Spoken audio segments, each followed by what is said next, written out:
সুপ্রিয় শিক্ষার্থী বন্ধুরা, দ্য স্টাডি চ্যানেলে তোমাদেরকে স্বাগতম। আমরা নবম দশম শ্রেণীর রসায়ন নিয়ে আলোচনা করছিলাম। এর ধারাবাহিকতায় এই পর্যায়েতে আমরা তৃতীয় অধ্যায় পদার্থের গঠন এর দ্বিতীয় অংশ নিয়ে আলোচনা করব। দ্বিতীয় অংশের এর আগে আমরা সাধারণ যে আলোচনাগুলো করেছিলাম এর ধারাবাহিকতায় এই পর্যায়েতে আমরা পারমাণবিক সংখ্যা এবং বিভিন্ন মডেল নিয়ে আলোচনা করব।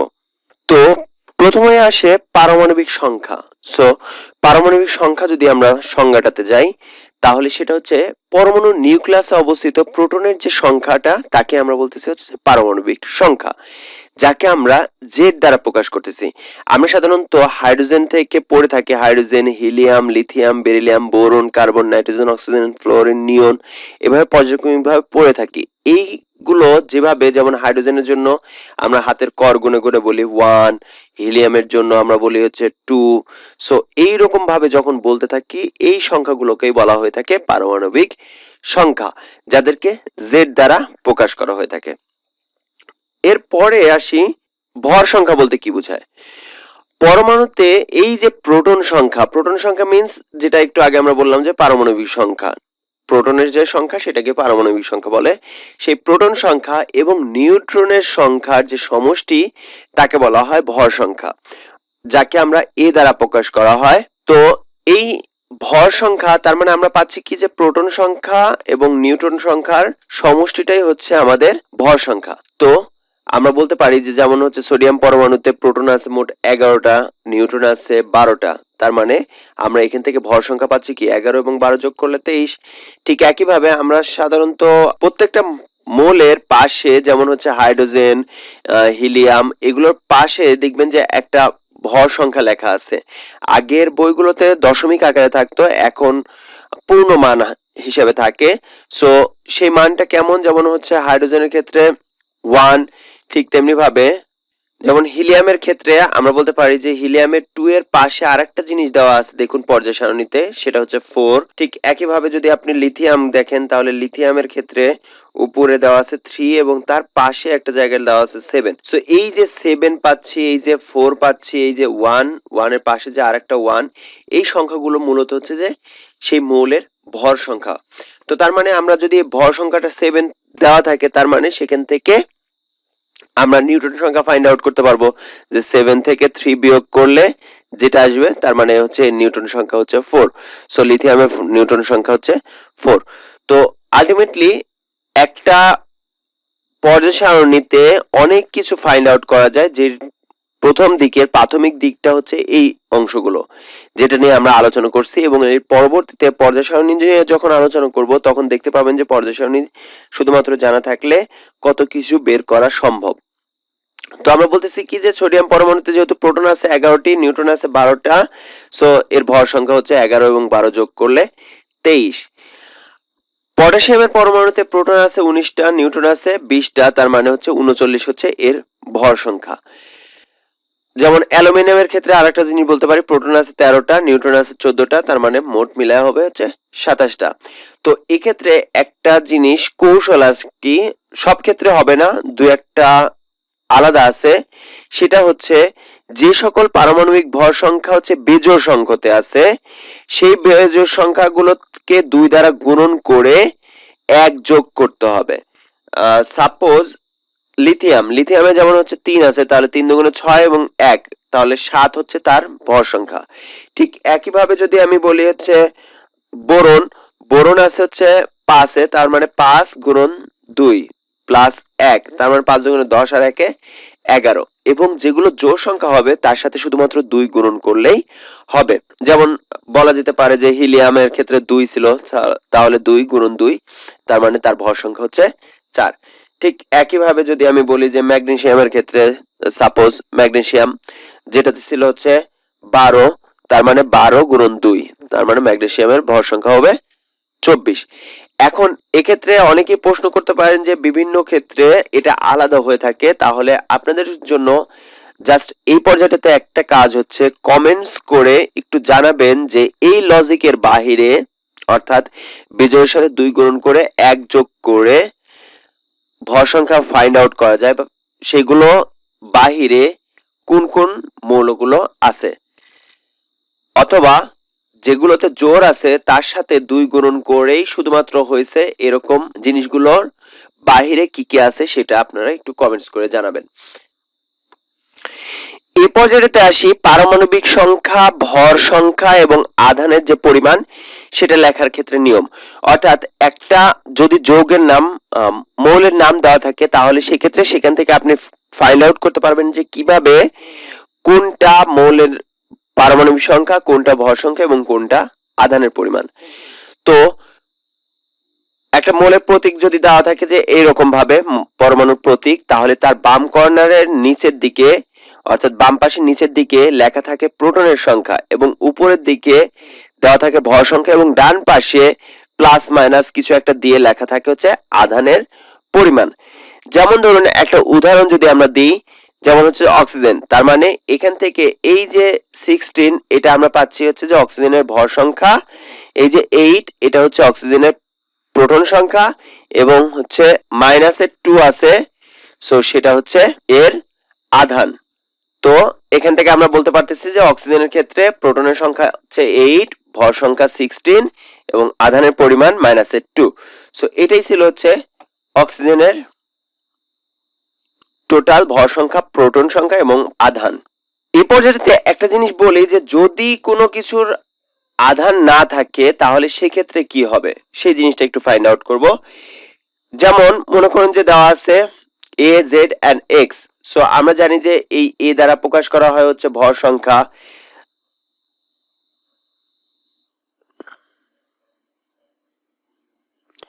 জেড দ্বারা প্রকাশ করা হয় হচ্ছে পারমাণবিক সংখ্যা এবং এই পাশে যে জিনিসটা থাকে সেটা হচ্ছে যে প্লাস মাইনাসের এম, যদি আমরা বলি প্লাস মাইনাসের এম। সো এইটা আধান বা চার্জ বোঝায়।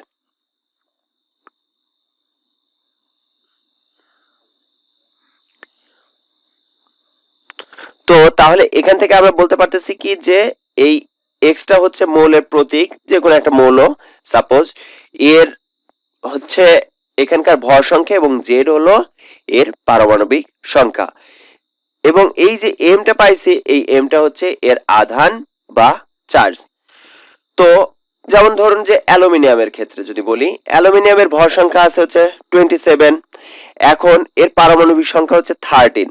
তো অ্যালুমিনিয়ামের পারমাণবিক সংখ্যা 13, যার ভর সংখ্যা 27, যার কোনো আধান নেই অ্যালুমিনিয়ামের, যার কারণে আমরা বলতে পারতেছি কি যে 27, 13 এবং অ্যালুমিনিয়াম যদি আধান থাকতো তাহলে এই জায়গাটাতে আমি লিখে দিতে পারতাম যে +2 অর -1 সামথিং লাইক দ্যাট, এরকম করে লিখে দিতে পারতাম। যদি অ্যালুমিনিয়াম তার শেষ কক্ষপথের 3টি ইলেকট্রন ত্যাগ করে, অর্থাৎ 3টা ইলেকট্রন তার শেষ কক্ষপথ থেকে যদি 3টা ইলেকট্রন ত্যাগ করে তার মানে আমরা জানি কি যে যদি ত্যাগ করে মানে হচ্ছে দান করে, দান করলে সে ধনাত্মক হয়ে যাবে, তাই তো? যে দাতা তার ধন আছে জন্যই তো ধনাত্মক, তাই তো? তো সে ধনাত্মক হবে, আর যে গ্রহীতা সে হচ্ছে ঋণাত্মক হয়, যেহেতু ঋণ নিচ্ছে তার মানে সে হচ্ছে ঋণাত্মক, এভাবে একটু মনে রাখবেন। তো ঋণাত্মক, অ্যালুমিনিয়াম 3টা ইলেকট্রন দান করে সে ধনাত্মক আয়নে রূপান্তরিত হচ্ছে, যার কারণে উপরের দিকে আমরা বলতে পারি যে 3+, অর্থাৎ 3টা ইলেকট্রন যদি দান করে তাহলে সেক্ষেত্রে তাকে এভাবে লিখবো 27, 13 and অ্যালুমিনিয়াম 3+। ঠিক একইভাবে অক্সিজেন পরমাণু 2টা ইলেকট্রন গ্রহণ করে ঋণাত্মক আধানগ্রস্ত হয়ে থাকে। তো ঋণাত্মক আধানগ্রস্ত হলে পারে তার মানে কি মাইনাস, তো যেহেতু 2টা ইলেকট্রন নিচ্ছে তার মানে 2-। এই জিনিসগুলো পরবর্তী সময়টাতে আরেকটু বেশি লাগবে, যার কারণে এখন একটু টাচ করে দিয়ে যাচ্ছি যাতে করে আপনারা বুঝতে পারেন যে কোনো কিছুকে, কোনো মৌল যদি লেখা হয়ে থাকে তাহলে সেই মৌলটার কোনটা ভর সংখ্যা হবে, কোনটা প্রোটন সংখ্যা বা পারমাণবিক সংখ্যা হবে, ঠিক একইভাবে তার আধান বা চার্জ কত হবে। তো এখান থেকে আমরা অ্যালুমিনিয়াম এবং অক্সিজেনের একটা উদাহরণ দিয়ে আমরা বোঝার চেষ্টা করলাম যে কিভাবে পারমাণবিক সংখ্যা, ভর সংখ্যা এবং আধান প্রকাশ করা যায়। এই পর্যায়েতে আমরা যেটা নিয়ে একটু আগে আলোচনা করেছিলাম যে মৌলের নিউটন সংখ্যা কিভাবে নির্ণয় করা যায় সেটা, তাহলে আমরা দেখতে পাচ্ছি যে পর্যায় সারণীতে আমাদের দেওয়া থাকে, এক হচ্ছে প্রোটন সংখ্যা দেওয়া থাকে আর দ্বিতীয়ত দেওয়া থাকে হচ্ছে তার ভর সংখ্যা। সো যেহেতু প্রোটন সংখ্যা এবং ভর সংখ্যা দেওয়া থাকে, তার মানে সেখান থেকে নিউটন সংখ্যা বের করা যাবে কিভাবে? ভর সংখ্যা থেকে যদি আমি পারমাণবিক সংখ্যা বা প্রোটন সংখ্যা বিয়োগ করি, তাহলে পেয়ে যাব হচ্ছে সেই মৌলের নিউটন সংখ্যা। তো সাপোজ যে আমরা জানি কোন মৌলের ভর সংখ্যাটাকে এ দ্বারা প্রকাশ করা হয়ে থাকে, পারমাণবিক সংখ্যাকে জেড দ্বারা প্রকাশ করা হয়ে থাকে, তো তাহলে নিউটন সংখ্যা হবে কি? n ইকুয়াল নিউটন সংখ্যাকে n দ্বারা প্রকাশ করা হয়ে থাকে, সো ভর সংখ্যা a মাইনাস অফ জেড। তো এক্ষেত্রে আমরা বলতে পারি যে সোডিয়ামের ভর সংখ্যা আছে 23, পারমাণবিক সংখ্যা 11, তার মানে এর নিউটন সংখ্যা হবে 23 থেকে 11 বিয়োগ করে 12। তো তাহলে সোডিয়ামের নিউটন সংখ্যা পাচ্ছি 12। এই পর্যায়েতে আপনাদের একটা HW যেটা আপনারা কমেন্টস করে ফেলবেন খুব দ্রুত, সেটা হচ্ছে আপনারা ম্যাগনেসিয়ামের নিউটন সংখ্যা বের করবেন জিঙ্কের নিউটন সংখ্যা এবং বের করবেন পটাশিয়ামের নিউটন সংখ্যা। এই তিনটা কমেন্টস বক্সে কমেন্টস করে যাবেন। তাহলে মোলের নিউটন সংখ্যা আমরা ফাইন্ড আউট করলাম। এই পর্যায়েতে মোলের ইলেকট্রন সংখ্যা নির্ণয়টা দেখুন, যখন আমরা দেখতেছি যে কোনো মৌলের আধান দেওয়া নেই, যেমন হচ্ছে অ্যালুমিনিয়ামের ক্ষেত্রে বলতে পারি অথবা সোডিয়ামের ক্ষেত্রে বলতে পারি। সো সোডিয়ামের ক্ষেত্রে যেমন আমরা বলি যে 23 and 11, যদি এখানে আধান দেওয়া না থাকে, যে আধান নিরপেক্ষ, তাহলে সেক্ষেত্রে তার ইলেকট্রন সংখ্যা হবে কি? ইলেকট্রন সংখ্যা হবে তার পরমাণুর সংখ্যা অর্থাৎ প্রোটন সংখ্যার সমান। অর্থাৎ এই সোডিয়ামের ক্ষেত্রে যদি আধান নিরপেক্ষ হয়ে থাকে, এই অবস্থাতে থাকে, তাহলে এর ইলেকট্রন সংখ্যাটা কি হবে? ইলেকট্রন সংখ্যা হবে 23 থেকে, ইলেকট্রন সংখ্যা হবে হচ্ছে যে প্রোটন সংখ্যার সমান। তো তাহলে প্রোটন সংখ্যা কত? 11, তার মানে ইলেকট্রন সংখ্যা হচ্ছে 11। কিন্তু ব্যাপারটা হচ্ছে যে যদি এখানে কোনো একটা জিনিস দেওয়া থাকতো, যেমন হচ্ছে অ্যালুমিনিয়ামের ক্ষেত্রে আমরা বলছিলাম 27 and 13, আমরা এখানে বলছিলাম যে তিনটা ইলেকট্রন দান করে ধনাত্মক আয়নে পরিণত হয়। সো যদি এই ধরনের দেওয়া থাকে, তাহলে তার ইলেকট্রন সংখ্যাটা কিভাবে নির্ণয় করব সেটাই আমরা একটু দেখাবো। তো তাহলে আমরা এখান থেকে বলতে পারি যে আধান নিরপেক্ষ পরমাণুতে প্রোটন বা ইলেকট্রনের সংখ্যা একেবারে সমান থাকে। যেমন হচ্ছে সোডিয়ামের ক্ষেত্রে আমরা দেখিয়েছি, সোডিয়ামের ক্ষেত্রে যেটা দেখাইছি যে এখানে যেহেতু 11 হচ্ছে এর প্রোটন সংখ্যা, তার মানে এর ইলেকট্রন সংখ্যা হচ্ছে 11।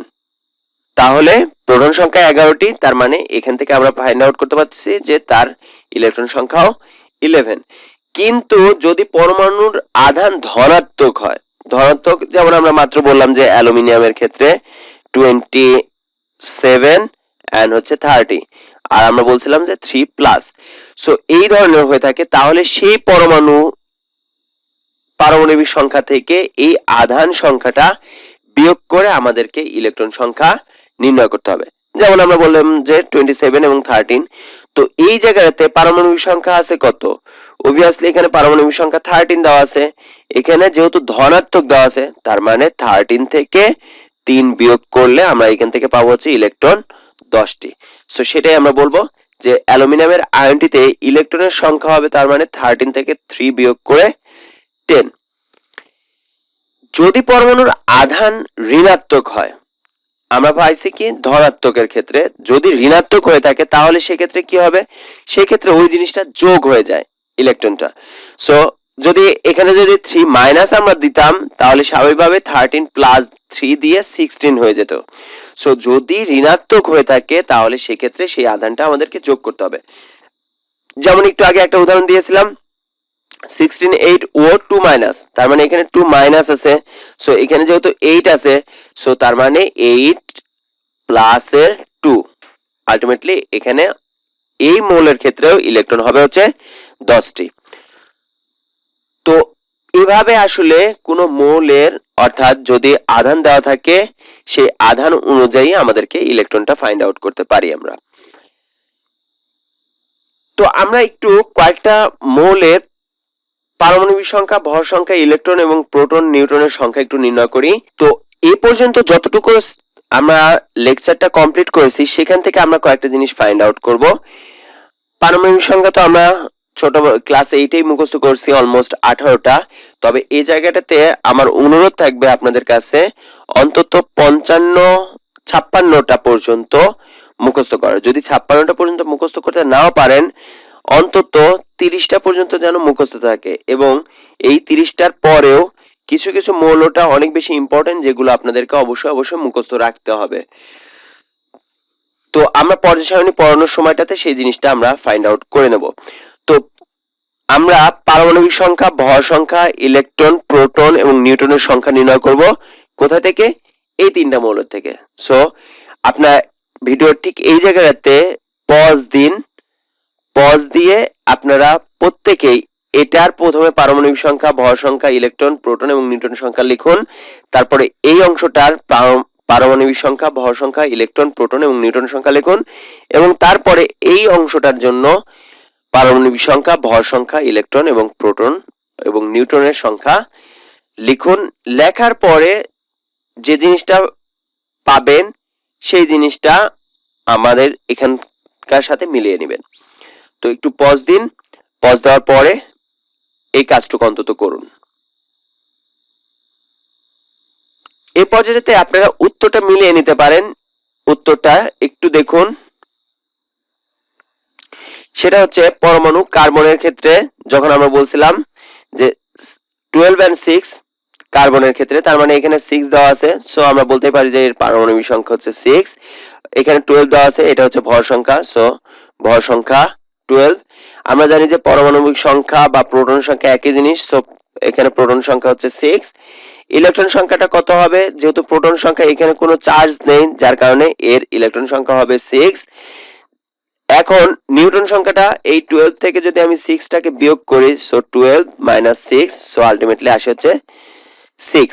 সো এই 6টাই হবে হচ্ছে আবার নিউটন সংখ্যা। এখন দ্বিতীয়টার ক্ষেত্রে দেখুন পারমাণবিক সংখ্যা, তার মানে অক্সিজেনের ক্ষেত্রে পারমাণবিক সংখ্যা হচ্ছে এটা 8, আবার এইটাই হবে কি তার প্রোটন সংখ্যা, আর উপরে এই যে 16 আছে এটা হচ্ছে তার ভর সংখ্যা, এবং যেহেতু এখানে 2 মাইনাস আছে তাহলে 8 আছে, 8 2 মাইনাস আছে, যার কারণে হচ্ছে প্লাসের 2, সো 8 2 এ 10, 10 হবে হচ্ছে তার ইলেকট্রন সংখ্যা। এবং নিউটনের সংখ্যা কি হবে? এই যে 16 আছে, 16 থেকে 8 বিয়োগ করলে, সো 16 থেকে 8 বিয়োগ করলে আসবে হচ্ছে 8। পরেরটার ক্ষেত্রে যদি আমরা বলি যে 23 এবং 11 আছে, সো এখানে পারমাণবিক সংখ্যা হচ্ছে 11, প্রোটন সংখ্যা হচ্ছে 11, সো 11 এবং 11 আমরা ফাইন্ড আউট করছি। এই উপরে যে 23টা আছে সেটা হচ্ছে ভর সংখ্যা, সো ভর সংখ্যা হচ্ছে 23। ইলেকট্রনের সংখ্যা কি হবে? ইলেকট্রনের সংখ্যাটা এখানে আছে 11, এখানে আছে প্লাস, প্লাস শুধু দেওয়া, শুধু প্লাস দেওয়া এবং শুধু মাইনাস দিলে পারে, তার মানে হচ্ছে একটা ইলেকট্রন হচ্ছে এখানে যোগ আছে, এটা হচ্ছে বিয়োগ আছে। সো এখানে যেহেতু যোগ একটা আছে, তার মানে সেটা বিয়োগ হবে, একটা বিয়োগ করলে 10, সো তার ইলেকট্রন সংখ্যা হচ্ছে 10।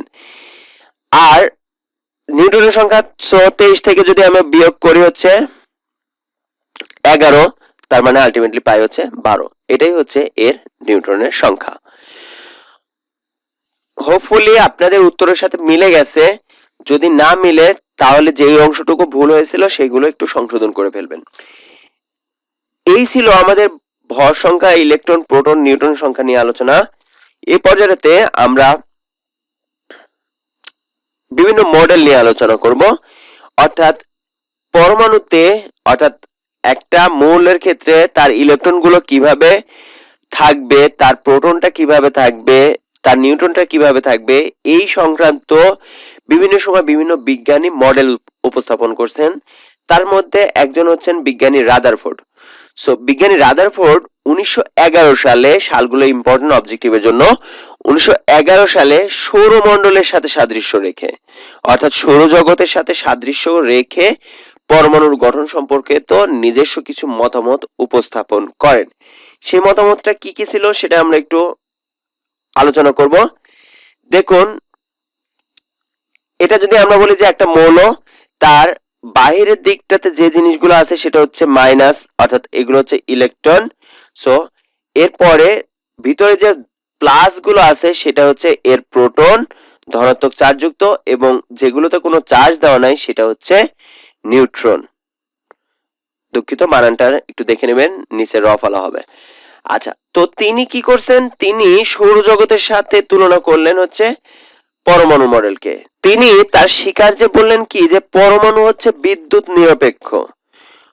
কি বললেন? পরমাণু বিদ্যুৎ নিরপেক্ষ, পরমাণুর কেন্দ্রস্থলে ধনাত্মক চার্জ বিশিষ্ট ভারী বস্তু বিদ্যমান, একে নিউক্লিয়াস বলে। তাহলে এ হচ্ছে বিদ্যুৎ নিরপেক্ষ, ধনাত্মক আধানের কাছে গেলে ধনাত্মক, ঋণাত্মক আধানের কাছে গেলে পরে ঋণাত্মক। তো পরমাণু কেন্দ্রস্থলে ধনাত্মক চার্জ যুক্ত। কেন? এখানে যেহেতু প্লাস আছে এবং তার সাথে যেহেতু কোনো চার্জ দেয়, তার মানে দুইটা মিলে স্বাভাবিকভাবে কি ধনাত্মক হবে। ধনাত্মক চার্জ বিশিষ্ট ভারী বস্তু বিদ্যমান, এইটাকে অর্থাৎ এই সম্পূর্ণ অংশটাকে আমরা বলতেছি হচ্ছে নিউক্লিয়াস। এই সম্পূর্ণ অংশটাকে, নিউক্লিয়াসে প্রোটন এবং নিউট্রন থাকে। তাহলে নিউক্লিয়াসে আছে কি, প্রোটন এবং নিউট্রন, বাহির দিক দিয়ে আছে হচ্ছে ইলেকট্রন। তো বলছে কি সৌরজগতের গ্রহের ন্যায়। সৌরজগতের গ্রহটা কেমন? আমরা দেখতে পাইছি যে সৌরজগতের গ্রহগুলো এরকম উপবৃত্তাকার কক্ষপথে ঘুরে বেড়ায়। সো এই গ্রহের ন্যায় ইলেকট্রন গুলো নিউক্লিয়াসের চারিদিকে অবিরাম এইভাবে ঘুরতেছে। এই যে লাল যে জিনিসগুলো দেখতে পাচ্ছি, সেই জিনিসগুলোর মতন অবিরাম ঘুরছে। এক্ষেত্রে কেন্দ্রমুখী বল এবং কেন্দ্র বহির্মুখী বল পরস্পর সমান। কেন্দ্রমুখী বল বলতে কি, যখন একটা ইলেকট্রন এই পর্যায়টাতে আসতেছে, অর্থাৎ সর্বশেষ পর্যায়টাতে,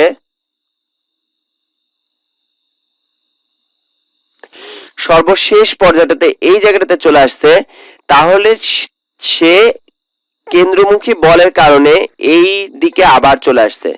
আবার যখন কাছাকাছি এই অবস্থানে ফিরে আসছে, তখন সে কেন্দ্র বহির্মুখী বলের কারণে আবার ঠিক দূরে এই পর্যন্ত চলে আসছে। যার কারণে যখন কেন্দ্রমুখী বল এবং কেন্দ্র বিমুখী বল দুইটা সমান, যার কারণে একটি সম দূরত্বে থেকে পরমাণুকে কেন্দ্র করে, অর্থাৎ নিউক্লিয়াসকে কেন্দ্র করে চারিদিকে ঘুরছে। তো পরমাণুর মোট আয়তনের তুলনায় এই নিউক্লিয়াসের আয়তন অতি নগণ্য। দেখুন কথাটা বলছে কি, যে অতি নগণ্য হচ্ছে কি এর আয়তন, অর্থাৎ মাঝখানে যে জিনিসটা আছে সেটা হচ্ছে একেবারে ছোট, অল্প পরিমাণ, কিন্তু তার ভর হচ্ছে সম্পূর্ণ ভর হচ্ছে এই জায়গাটাতেই কেন্দ্রীভূত অবস্থাতে থাকে। কথাটা বুঝবেন যে আয়তন কম কিন্তু ভরটা তার বেশি, অর্থাৎ সমস্ত ভরটা পুঞ্জীভূত অবস্থাতে থাকে হচ্ছে এই জায়গাটাতে। তো আয়তন অতি নগণ্য, নিউক্লিয়াসে পরমাণুর সমস্ত ধনাত্মক আধান এবং প্রায় সমস্ত ভর কেন্দ্রীভূত মানে মাঝখানে বরাবর থাকে। তার মানে এর আয়তন কম হলেও সমস্ত ভরটা এই কেন্দ্রেই কেন্দ্রীভূত অবস্থায় থাকেন। তো এটা হচ্ছে এই বিজ্ঞানী রাদারফোর্ডের প্রথম স্বীকার্যটাতে তিনি এই কথাগুলো বলছেন। এই পর্যায়েতে রাদারফোর্ডের মডেলের দ্বিতীয় স্বীকার্যটাতে চলে যায়। দ্বিতীয় স্বীকার্যে কি বলছেন তিনি? পরমাণু বিদ্যুৎ নিরপেক্ষ অথবা নিউক্লিয়াসের ধনাত্মক চার্জযুক্ত প্রোটন সংখ্যা সমান সংখ্যক ঋণাত্মক চার্জযুক্ত ইলেকট্রন পরমাণুর নিউক্লিয়াসকে পরিবেষ্টিত করে রাখে। অর্থাৎ যতগুলো ধনাত্মক চার্জ বিশিষ্ট কেন্দ্রে আছে, বাহির দিক দিয়ে ঠিক ততগুলোই নেগেটিভ অর্থাৎ মাইনাস ইলেকট্রন গুলো বাইরের দিক দিয়ে ঘুরে বেড়ায়। সো ইলেকট্রনের চার্জ যেহেতু ঋণাত্মক এবং এর যেহেতু ধনাত্মক, যার কারণে দুইটা মিলে অর্থাৎ সমান, 11টা যদি প্লাসে থাকে 11টা মাইনাসের আছে, তার মানে এই পরমাণুটা সাধারণত বিদ্যুৎ নিরপেক্ষ হয়ে থাকে। তৃতীয় যে স্বীকার্যটা, তিনি তার তৃতীয় স্বীকার্যে বলেন যে সৌরজগতের সূর্যের চারিদিকে ঘূর্ণায়মান গ্রহসমূহের মতো পরমাণুর ইলেকট্রনগুলো নিউক্লিয়াসের চারিদিকে অবিরাম ঘুরছে। ধনাত্মক চার্জ বিশিষ্ট নিউক্লিয়াস এবং ঋণাত্মক চার্জ বিশিষ্ট ইলেকট্রন সমূহের পারস্পরিক যে স্থির বৈদ্যুতিক আকর্ষণজনিত কেন্দ্রমুখী বল এবং ঘূর্ণায়মান ইলেকট্রনের কেন্দ্র বহির্মুখী বল পরস্পর সমান। আমরা কেন্দ্রমুখী বলটাও বুঝছি, কেন্দ্র বিমুখী বলটাও বুঝছি, সেই জিনিসটা দুইটা সমান, সেটা তার তৃতীয় স্বীকার্যে তিনি ব্যাখ্যা করছেন। তো এই ছিল হচ্ছে সম্পূর্ণ অংশটা রাদারফোর্ডের পরমাণু মডেলের স্বীকার্য। কিন্তু তিনি তার এই তিনটা কথার মধ্যে তিনটা ভুল করে ফেলছেন। কি ভুল করছেন সেগুলোই হচ্ছে তার সীমাবদ্ধতা। ভুল করেননি বলতে কিছু দুর্বলতা ছিলেন, সেই দুর্বলতাগুলো কি সেটাকে আমরা সীমাবদ্ধতা বলে জানি সেটা হচ্ছে ইলেকট্রনের কক্ষপথের আকার আকৃতি সম্পর্কে। অর্থাৎ এই যে কক্ষপথ যেদিক দিয়ে ইলেকট্রনটা ঘুরবে, কেন্দ্র করে ঘুরবে, তার আকারটা কেমন হবে বা আকৃতিটা কেমন হবে, উপবৃত্তাকার, বৃত্তাকার না কি ধরনের, এই জিনিসটা তিনি কোনো ধারণা দিতে পারেননি। দ্বিতীয় যে সীমাবদ্ধতা সেটা হচ্ছে সৌরজগতের সূর্য এবং গ্রহগুলোর সামগ্রিকভাবে কোনো আধান বা চার্জ নেই। অর্থাৎ সূর্যের কোনো আধান নেই বা চার্জ নেই, অন্যান্য পৃথিবীর কোনো আধান নেই বা চার্জ নেই, কিন্তু পরমাণুতে ইলেকট্রন এবং নিউক্লিয়াসের আধান বা চার্জ আছে। সো তিনি যেহেতু সৌরজগতের সাথে তুলনা করছেন, তাহলে এই ইলেকট্রন এবং নিউক্লিয়াসের যে চার্জ আছে এইটার সাথে তুলনাটা করা ঠিক হয়নি। তো সেটাই বলা হচ্ছে যে তাহলে পৃথিবীর মানে হচ্ছে সৌরজগতের সাথে তার তুলনাটা করা ঠিক হয়নি। তৃতীয়ত, একের অধিক ইলেকট্রন বিশিষ্ট, অর্থাৎ একটা ইলেকট্রন থাকলে কেমন হবে তা যদিও বর্ণনা করতে পারে, কিন্তু কিন্তু যদি ইলেকট্রনটা একের অধিক হয় তাহলে সে কোন কক্ষপথটাতে ঘুরে বেড়াবে।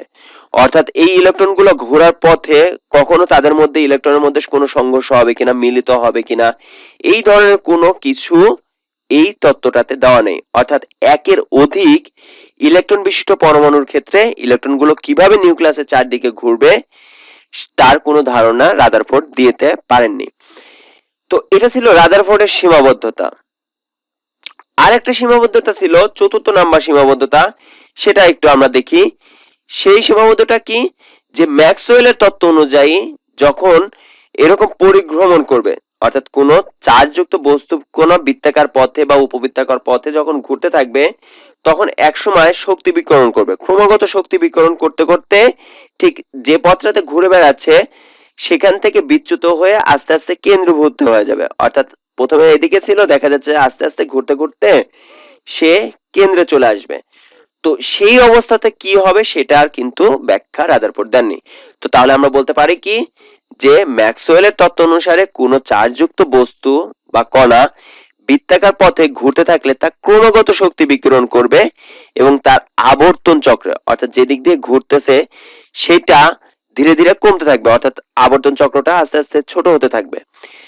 সুতরাং ইলেকট্রন সমূহ ক্রমশ যে শক্তি হারাতে হারাতে হারাতে হারাতে নিউক্লিয়াসে প্রবেশ করবে, যদি এই নিউক্লিয়াসে প্রবেশ করে যার চার্জ হচ্ছে ধনাত্মক, যদি নিউক্লিয়াসে প্রবেশ করে তাহলে সেই ইলেকট্রনের কি অবস্থা হবে বা পরমাণুটা কি অবস্থা হবে।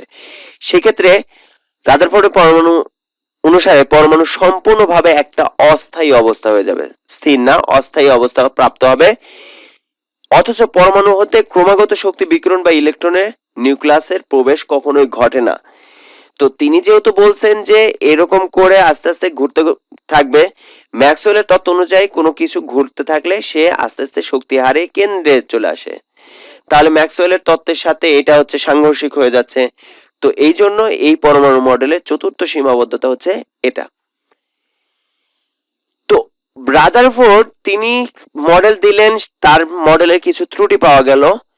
এরপরে কি করলেন বিজ্ঞানী বোর, তিনি 1913 সালে, অর্থাৎ বিজ্ঞানী নিলস বোর 1913 সালে রাদারফোর্ডের যে পরমাণু মডেল, এই মডেলের ত্রুটিগুলোকে সংশোধন করলেন, করে একটা নিজে মডেল উপস্থাপন করলেন। এই মডেলকে বোরের পরমাণু মডেল হিসেবে আমরা জানি। তো বিজ্ঞানী বোর কি মডেলটা দিয়েছিলেন সেটা নিয়ে একটু আলোচনা করব। তার আগে সেই মহান ব্যক্তিত্ব বিজ্ঞানী নিলস বোরকে একবার দেখি। তিনি হচ্ছেন যিনি হচ্ছেন বিজ্ঞানী নিলস বোর। উনি 1913 সালে রাদারফোর্ডের পরমাণু মডেলের ত্রুটি ধরে তিনি নিজের মতন করে আরেকটা মডেল উপস্থাপন করেন। তো তার মডেলের সীমাবদ্ধতা বা স্বীকার্যগুলো কি কি ছিল সেগুলো একটু দেখে নিই। বিজ্ঞানী নিলস বোরের যে পরমাণু মডেল, সেই মডেলের স্বীকার্য সমূহের মধ্যে প্রথম স্বীকার্য, পরমাণু নিউক্লিয়াসকে কেন্দ্র করে বৃত্তাকার পথে ইলেকট্রন সমূহ ঘুরতে থাকে। বৃত্তাকার পথে, তাহলে আগেরটা বলা হয়েছে যে কোন কেমন ধরনের পথ থাকবে, আকার আকৃতিটা কেমন থাকবে সেটা বলা নেই। সো বৃত্তাকার পথে চলতে থাকে। নিউক্লিয়াসের চারিদিকে কতগুলো স্থির কক্ষপথ আছে, বলছে কি যে নিউক্লিয়াস কেন্দ্র আছে, তার চারদিক দিয়ে কতগুলো স্থির কক্ষপথ আছে, এইগুলোকে বিজ্ঞানী নিলস বোর বলছেন অরবিট বা শক্তি স্তর। প্রথম শক্তি স্তরকে তিনি n = 1 ধরে কে শক্তি স্তর, দ্বিতীয় শক্তি স্তরকে n = 2 হিসাব করে l শক্তি স্তর, এভাবে n = 3 4 5 ইত্যাদি পূর্ণ সংখ্যা মানে বৃদ্ধি পেতে থাকে এবং শক্তি সমূহ স্বাভাবিকভাবেই যখন kl থেকে তার পরবর্তীতে 3 এর জন্য m, 4 এর জন্য n, 5 এর জন্য m এভাবে পর্যায়ক্রমিকভাবে প্রকাশ করা হয়। একটা নির্দিষ্ট শক্তি স্তরে অবস্থানকালে ইলেকট্রন সমূহ শক্তি শোষণ অথবা বিকিরণ করে না। অর্থাৎ যেহেতু একটা নির্দিষ্ট কক্ষপথে আছে, আগে বলছিল কি যে শক্তি শোষণ এবং বিকিরণ করতে করতে সীমাবদ্ধতার ক্ষেত্রে মাঝখানে চলে আসবে। তো এক্ষেত্রে যেহেতু তার কক্ষপথটা নির্দিষ্ট, যার কারণে নির্দিষ্ট কক্ষপথে অবস্থান করার সময়টাতে এই ইলেকট্রনগুলো তার কোনো শক্তি শোষণ করছে না বা বিকিরণ করছে না। তার দ্বিতীয় স্বীকার্যটা কি ছিলেন? দ্বিতীয় স্বীকার্য ছিল কোন শক্তি স্তরে যে ইলেকট্রনের কৌণিক ভরবেগ, অর্থাৎ ইলেকট্রনের ভরবেগটা কতটুকু হবে, তার জন্য তিনি একটা সূত্র দেন, সেটা হচ্ছে mvr = nh/2π। এই জায়গাটাতে m কে তিনি প্রকাশ করেন ইলেকট্রনের ভর হিসেবে, যার ভর হচ্ছে 9.11 × 10⁻³ -31 অর্থাৎ -31 কেজি। এটাকে যদি আপনি গ্রামে ধরেন, অনেকে এই জায়গাটাতে ভুল করেন, সেটা হচ্ছে 9.11 × 10⁻28 গ্রাম দেওয়া আছে। সো গ্রাম থেকে যখন কেজিতে যাবেন তখন আরো 3টা বেড়ে যাবে, যেহেতু 3টা শূন্য বাড়তেছে যার কারণে আরো 3 বেড়ে যাচ্ছে মাইনাসের ক্ষেত্রে। এরপরে এম বলছি, তারপরে আর যদি বলি তাহলে আর হচ্ছে ইলেকট্রন ঘোরার কক্ষপথের ব্যাসার্ধ, অর্থাৎ এই যে কেন্দ্র থেকে যদি আমি বলি যে এখানটার ব্যাসার্ধ যেটা, সেটাকে আমরা বলতেছি আর। এবং ভি হচ্ছে ইলেকট্রন ঘোরার বেগ, এই যে ইলেকট্রনগুলো ঘুরে বেড়াচ্ছে তার বেগটা হচ্ছে ভি। এইচ হচ্ছে প্লাঙ্ক ধ্রুবক, যেটাকে আমরা প্রকাশ করা হতো যে 6.626 × 10⁻34 KG meter square per second. এটা হচ্ছে প্লাঙ্কের ধ্রুবক। আর এন বলতে বোঝায় হচ্ছে প্রধান শক্তি স্তর বা প্রধান কোয়ান্টাম সংখ্যা, সেটা কোন স্তরে ঘুরতেছে সেটা হচ্ছে তার সংখ্যা। হতে পারে যে প্রথম শক্তি স্তর হতে পারে, দ্বিতীয় শক্তি স্তর হতে পারে, তৃতীয় শক্তি স্তর হতে পারে, সেটা হচ্ছে তার শক্তি স্তর। সো এনটা। তো এই হলো পরমাণু মডেলের দ্বিতীয় স্বীকার্য। এবং তৃতীয় স্বীকার্যে তিনি আরেকটা জিনিস বলছেন যে যখন কোনো ইলেকট্রন নিম্ন শক্তি স্তর, অর্থাৎ প্রথম যে শক্তি স্তর, একটা ইলেকট্রন ঘোরার প্রথম শক্তি স্তর থেকে যদি উচ্চ শক্তি স্তরে স্থানান্তরিত হয় তখন নির্দিষ্ট পরিমাণ শক্তি শোষণ করে। আবার যখন ইলেকট্রন উচ্চতর থেকে উপরেরটার থেকে যদি নিচেরটাতে আসে তাহলে সেক্ষেত্রে শক্তির বিকিরণ হয়। আমি যদি একটা চিত্রের মাধ্যমে দেখি। সো যখন একটা নির্দিষ্ট কক্ষপথে আছে, যখন নিচে আসতেছে তাহলে শক্তির যদি উপরে যায়, নিচ থেকে যদি উপরে যায় তাহলে শক্তি শোষণ করে, আর উপর থেকে যদি নিচে আসে তাহলে শক্তির বিকিরণ হয়। সো এভাবে তিনি বর্ণনাটা করেছেন। কিন্তু ব্যাপারটা হচ্ছে যে এর মধ্যে যদি সীমাবদ্ধ থাকতো যে এটাই 100% সঠিক, তাও কিন্তু না। বোরের এই পরমাণু মডেলের মধ্যেও কিছু ত্রুটি বা কিছু সীমাবদ্ধতা ছিল, তবে তার চাইতে বেশি ছিল বোর পরমাণু মডেলের সাফল্যটা কি, অর্থাৎ রাদারফোর্ড যে জিনিসটা দেখাইতে পারে নাই বা রাদারফোর্ড যে জিনিসটা প্রমাণ করতে পারে নাই সেই জিনিসটা কিন্তু দেখাইছে হচ্ছে বোর পরমাণু মডেলে। সেটা কি কি চলুন একটু দেখে নিই সাফল্যটা কি ছিল, আসলে বোর রাদারফোর্ডের চাইতে কতটুকু এগিয়েছিলেন। সেটা হচ্ছে রাদারফোর্ড পরমাণু মডেলকে সৌরজগতের সাথে তুলনা করছেন যেখানে ইলেকট্রনের শক্তি স্তর সম্পর্কে ধারণা নেই, কিন্তু বোর শক্তি স্তরের আকার বৃত্তাকার বলেছেন। এই যে একটা শব্দ বলছে বৃত্তাকার, এই শব্দটাই হচ্ছে ইম্পর্টেন্ট, যে বৃত্তাকার পথে ঘুরে বেড়াচ্ছেন।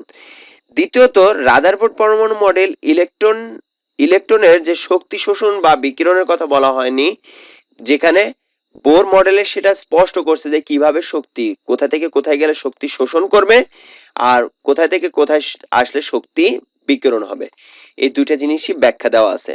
এবং তৃতীয়ত বলা আছে যে রাদারফোর্ড পরমাণু মডেল অনুসারে মৌলের পারমাণবিক বর্ণালী নাই, কিন্তু বোর পরমাণু মডেলে এক ইলেকট্রন বিশিষ্ট মৌলের বর্ণালী তিনি ব্যাখ্যা করেছেন। সো এটা হচ্ছে সাফল্য বোর পরমাণু মডেলের। কিন্তু এই সাফল্যই যে শেষ তা কিন্তু না, এই সাফল্যের বাহিরে আর একটা জিনিস আছে, সেটা হচ্ছে তার মধ্যেও কিছু সীমাবদ্ধতা ছিল। কি কি সীমাবদ্ধতা ছিল চলুন একটু দেখি। সেটা হচ্ছে বোর পরমাণু মডেলের সীমাবদ্ধতা। লাস্টলি আমরা বললাম যে এক পরমাণু বিশিষ্ট মৌলের বর্ণালী ব্যাখ্যা করা গেছে, কিন্তু একের অধিক যখন ইলেকট্রন বিশিষ্ট পরমাণু আছে সেক্ষেত্রে তার ব্যাখ্যা তিনি করেননি। অর্থাৎ বোর পরমাণু মডেল এক ইলেকট্রন বিশিষ্ট হাইড্রোজেন পরমাণুর ক্ষেত্রে যে বর্ণালীটা পাওয়া যায় সেই বর্ণালীর ব্যাখ্যা দিচ্ছেন, কিন্তু এর অধিক অর্থাৎ একাধিক ইলেকট্রন বিশিষ্ট কোনো মৌলের ব্যাখ্যা দিতে পারেননি। এক শক্তি স্তর থেকে অপর শক্তি স্তরে ইলেকট্রনের স্থানান্তর যদি ঘটে তাহলে বোর পরমাণু মডেল অনুসারে বর্ণালীতে একটা করে রেখা সৃষ্টি হওয়ার কথা। অর্থাৎ যখন আমি এখান থেকে উপরের দিকে যাচ্ছি তাহলে একটা রেখার সৃষ্টি হওয়ার কথা, কিন্তু যখন আমরা অধিকতর সূক্ষ্মভাবে এটাকে বিশ্লেষণ করা গেছে সেক্ষেত্রে সেই রেখাটা সাধারণত একটা না, সেই একটা রেখা অসংখ্য ক্ষুদ্র ক্ষুদ্র রেখা দ্বারা বা সূক্ষ্ম রেখায় বিভক্ত। সো এটা হচ্ছে একটা ভুল, মানে সীমাবদ্ধতা। আর আরেকটা হচ্ছে বোর পরমাণু মডেল অনুসারে ইলেকট্রন শুধু বৃত্তাকার কক্ষপথে ঘুরে বেড়ায়, এটাই বলছে, যেহেতু একটা শব্দ ইউজ করছে যে বৃত্তাকার পথে ঘুরে বেড়াবে, কিন্তু সত্যিকার অর্থে ইলেকট্রন সমূহ শুধু বৃত্তাকার না, বৃত্তাকার পথে তো ঘুরেই, এর বাহিরে উপবৃত্তাকার কক্ষপথেও ঘুরে। তার মানে এটা হচ্ছে একটা সীমাবদ্ধতা যে বৃত্তাকার উপবৃত্তাকার সবগুলোই পথেই ইলেকট্রন ঘুরতে থাকে।